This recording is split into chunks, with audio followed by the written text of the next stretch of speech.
For my ears, these instruments, the gongs, made out of this lovely metal, are really playing the music of the interplanetary spaces rather than music of the Earth. In fact, I heard a member of the audience say, it sounds like outer space. I mean, this is very true, because when the music of the spheres that reaches the Earth, something happens to it. The tones are buried in matter. All around us, every piece of matter,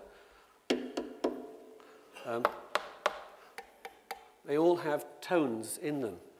And we can hear when we tap something what the substance is, its density, its relative weight, and so forth. And the tones even reside in our own language. You know, in the sounds we make, the consonants. A B will always sound lower pitched than a P, and a G than a K. These musical tones, when they reach the Earth, something happens to them. And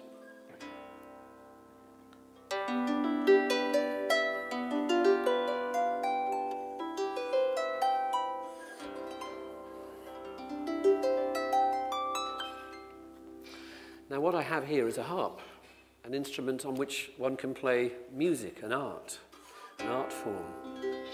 And in this talk, I'd like to look for the connection between art, music, nature, and plants. And first of all, as it's a huge subject, I'm going to approach it from several sides rather than attempt to go through it in a linear fashion. First of all, in respect of art, I'm very struck by Goethe's comment that in art, it is the intentions that are important. This is what we really identify as giving a work of art some magic. However, perhaps imperfectly, it is realized. It's the intentions. Now, all the arts in the world, virtually all of them, have models in the physical world. The artist works from ideals, the painter from colors and forms, the dramatist from situations that he's heard of or invented or derived from other sources. The sculptor from forms around him or her. Now, it doesn't mean you have to do only representational work.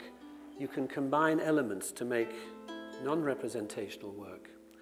But in terms of the archetypes, this is true of all the arts except music. With music, we cannot look for models outside in nature. Not really. We have to draw the music from ourselves, unless, of course, we copy another musician. And with everything except music, the artist forms mental images and chooses elements to make the work of art. Okay? Now, Schopenhauer, a very interesting 19th century luminary, said that the artist reproduces the archetypal pictures of the will of nature. But bear in mind, these are the pictures, but not in music, because tone is a direct expression of the will of nature. It's not a picture of it. It's a direct expression.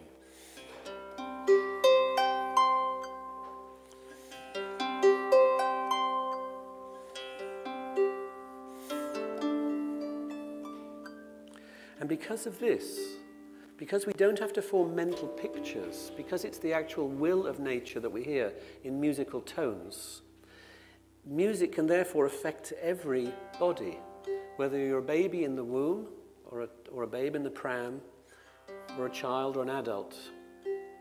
Music can have effects. It can be very powerful for healing, for changing your mood, for making you spend more in the supermarket.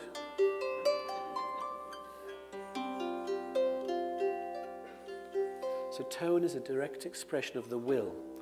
And if we have our ear to this, we can realize that music also affects plants and is known to affect animals as well. But particularly, research has been done on its effects on plants. Now, that music of the gongs we heard It is music that floats and creates images of vast spaces. For me, the gongs are not instruments of the earth. They are like the sun radiating out an incredible energy, which comes to meet us on the earth, and as it reaches the earth, it changes. And one of the interesting discoveries long ago, by Pythagoras amongst others, is that when we play a long string, harmonics are created on it. This, if you like, is a natural fact. And the same thing occurs when we blow a long pipe. You get a series of harmonics. You get the octave, you get the fifth, you get another octave, you get the third, you get another fifth, you get a seventh, another octave.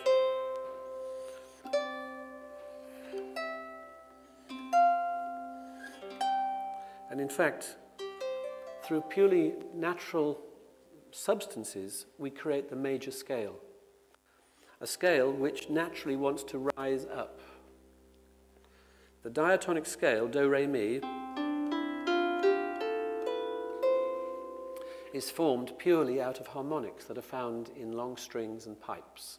And that's been known for thousands of years, and various musical systems have been developed from it. But if you buy a flute in India or in China, it'll still have this basic scale as part of, that's the notes on the flute.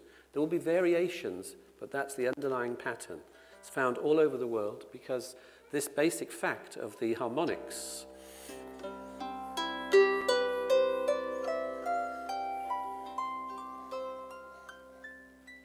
is found all over the earth. Okay. And now another picture I'd like to present to you. Here we are, we're living surrounded by plants and in the mineral kingdom and with the animals. We have 4 kingdoms. And I like this little mantra. In the mineral realm, the gods sleep. In the plant realm, the gods dream. In the animal realm, the gods wake. And in the human realm, we have the capacity to think. Now, these realms are accomplished, finished facts. They're the result of creative work created by beings who, unlike humanity, unlike us, do not now appear on Earth. And evolution currently is taking place in the human being, as I'm sure we all surmise.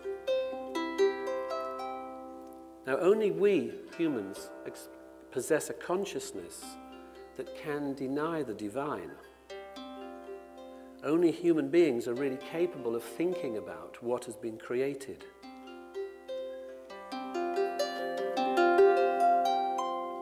And so thinking represents a new phase in the evolution of the earth.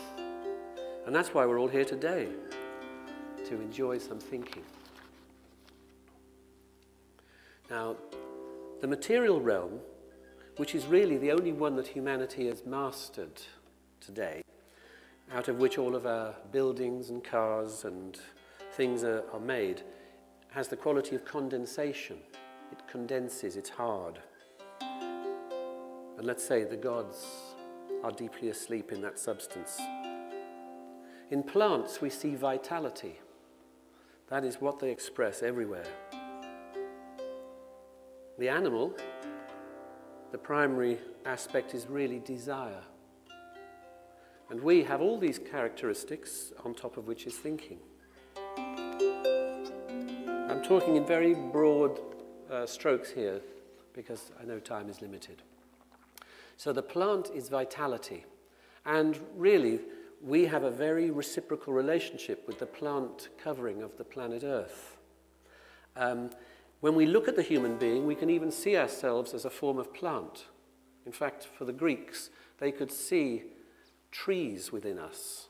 If you've seen the anatomical drawings, you'll know what I mean about the blood, the capillary system, about the nervous system. And even our lungs are like 2 inverted trees.